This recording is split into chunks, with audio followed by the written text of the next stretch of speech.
Welcome to Pindar Poetry. We hope you learned something new. You already saved a copy, so start by selecting the column or table you want to duplicate. Convert the range to a table with Control plus T so formulas and filters follow.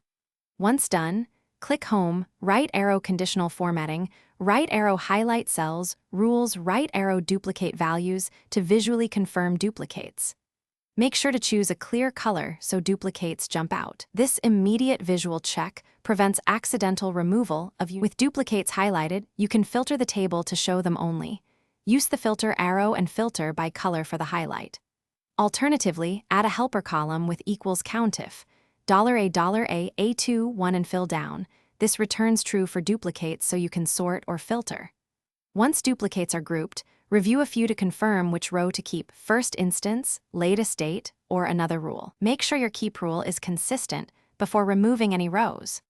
When you've confirmed the keep rule, use data right arrow Remove Duplicates, selecting the key columns that define uniqueness, then click OK to permanently remove extras. If you use the helper column, filter True and delete those rows instead, then clear the helper. After removal, scan with conditional formatting again to ensure 0 duplicates remain. If something looks off or you removed the wrong rows, undo immediately with Ctrl plus Z or reopen the saved copy. That single troubleshooting tip saves hours of rework.